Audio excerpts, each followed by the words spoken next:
পরেছি দেখে কিন্তু আমার হাজবেন্ড আমাকে নোটিস কথায় ব্লগিং করতে যা যা লাগে। আগের দিন যেহেতু আমাদের বাসায় গেস্ট এসেছে, ভেজিটেবলটা এত বেশি ফ্রেশ। হ্যালো, আসসালামু আলাইকুম everyone, this is Lamis and welcome to Lamis and Shobaz. আজকের ভিডিওটাও কিন্তু আমি আমার মায়ের বাসা থেকেই তোমাদের সাথে শেয়ার করতে যাচ্ছি। তো সকালবেলায় ঘুম থেকে উঠেই রান্নাঘরে গিয়ে দেখলাম সবার বিশাল ব্যস্ততা রান্না বান্না নিয়ে। তো এদিকে আমি আমার বোন নাবিলার সাথে কথা বলছিলাম যে কি রান্না বান্না হচ্ছে। আর আগের দিন যদি কোনো কারণে পোলাও থেকে যায় তাহলে সেটা দিয়ে সকালবেলায় আমার আম্মু একটা দেশি ফ্রাইড রাইস তৈরি করে ফেলে, ডিম কাঁচামরিচ এসব দিয়ে।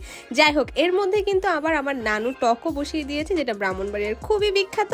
আর এদিকে সিমের বিচি দিয়ে একটা মাছের ঝোল রান্না করা হবে। আর দুপুরে আমার হাজবেন্ড যখন আসবে সেই জন্য আমার আম্মু দুইটা মুরগিও ভিজিয়ে রেখেছে। আর রান্নাঘরের এরকম এলোমেলো অবস্থা দেখে তোমরা কেউ প্লিজ বাজে কোনো কমেন্ট করো না, কারণ রান্না করার সময় না অত শত খেয়াল রেখে কিন্তু রান্না বান্না করা যায় না। আমাদের বাসায় দুপুরের লাঞ্চ আর রাতে ডিনার কিন্তু সবসময় আম্মুই রান্না করে, কারণ আম্মুর রান্না ছাড়া কিন্তু কেউ কিছুই খাবে না।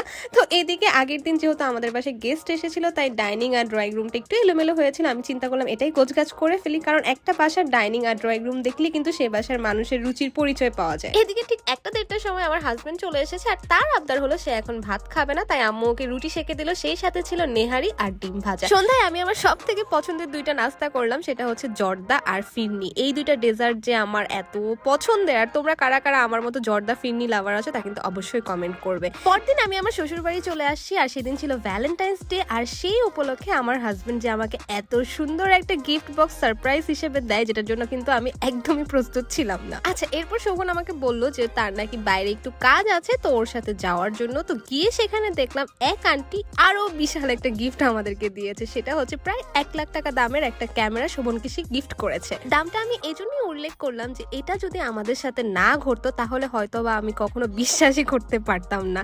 তো সেই খালেদা আন্টিকে আমাদের মন থেকে অনেক অনেক অনেক ধন্যবাদ। আমি যেহেতু ক্যামেরা ইউজ করে খুব একটা পটু না, তাই বারবার ঘুরিয়ে ঘুরিয়ে দেখছিলাম। আর আন্টি কিন্তু খুবই সুন্দর একটা ট্রাইপডও গিফট করে দিয়েছে। মোট কথায় ব্লগিং করতে যা যা লাগে মানে পুরো একটা সেটআপ আন্টি আমাদেরকে গিফট করেছে। আচ্ছা, এবার মেইন কথায় চলে আসি। আজকে কিন্তু ভালোবাসা দিবস উপলক্ষে শোভন আমাকে একটা সারপ্রাইজ ডেটে নিয়ে আসতে চেয়েছিল। আমার একদমই কোনো রকম আইডিয়া ছিল না, দেখতেই পাচ্ছ আমি কোনো রকমের রেডি হয়ে জাস্ট বের হয়ে গিয়েছিলাম। আমি জানি এই ভালোবাসা দিবসের ব্লগটা আরো কিছুদিন আগে দিলে খুবই ভালো হতো, কিন্তু আমি যেহেতু কিছুটা ব্রেক নিয়েছিলাম তাই আমার এই ব্লগটা আপলোড দিতে কিছুটা দেরি হয়ে গিয়েছে। আর আমি যদি জানতাম আমার জামাই আমাকে সারপ্রাইজ দিতে এত সুন্দর একটা জায়গায় নিয়ে আসবে, তাহলে কিন্তু আমি ভালোবাসা দিবস উপলক্ষে অবশ্যই রেড কালারের শাড়ি অথবা সালোয়ার কামিজ পরতাম। দেখো কি একটা ব্ল্যাক কালারের ড্রেস পরে চলে এসেছি।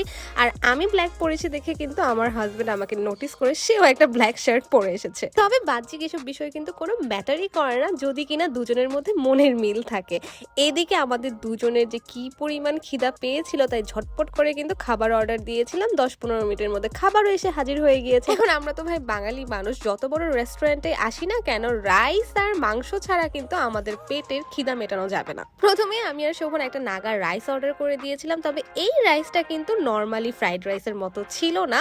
আর রাইসের সাথে খাওয়ার জন্য আমরা ভেজিটেবল অর্ডার করে দিয়েছিলাম। ভেজিটেবলটা এত বেশি ফ্রেশ ছিল, আর সাথে ছিল গরুর মাংস। আর খিদা পেটে সবকিছুই যে এত বেশি মজা লাগছিল কি আর বলবো। মেইন কোর্স শেষ করে এবার ডেজার্ট খাওয়ার পালা। আর এই ম্যাঙ্গো স্টিকি রাইসটা খাওয়ার জন্য না আমি অনেক দিন ধরে ওয়েট করছিলাম। শোভন কিন্তু আমার এই ইচ্ছেটার কথা জানতো, আর সেজন্যই কিন্তু সে আজকে এই রেস্টুরেন্টটা চুজ করেছে। আর আমি না এই ম্যাঙ্গো স্টিকি রাইসটা দেখে এত বেশি অবাক হচ্ছিলাম যে এখনো তো আমের সিজন আসেইনি, তারপরে ওরা কিভাবে এত ফ্রেশ ম্যাঙ্গো সার্ভ করলো বলো তো। আচ্ছা, এখন তোমাদের সাথে ফুড ব্লগারের মতো একটু রিভিউ শেয়ার করি। সব থেকে নিচের লেয়ারে থাকে স্টিকি রাইস, তার উপরে থাকে ফ্রেশ ম্যাঙ্গোস, আর সেই সাথে কোকোনাটের একটা সস আর কোকোনাট আইসক্রিমও থাকে। এই সব কিছু একসাথে ডিপ করে খেতে এত যে মজা লাগে, মানে আমের দিন তো এখনো আসে নাই, তারপর আম দুধ ভাত খাওয়ার যে ব্যাপারটা মানে এক্সিলেন্ট। আচ্ছা, এদিকে খাবার দাবার শেষ করার পর শোভনকে একটা নোট দিল যে রেস্টুরেন্টের সার্ভিস আমাদের কাছে কেমন লেগেছে, কোনো কিছু চেঞ্জ করতে হবে কিনা। সো আজকের মতো ব্লগ এই পর্যন্তই। কেমন লেগেছে অবশ্যই জানাবে। Thanks for watching. Tata, bye bye, Allah Hafiz.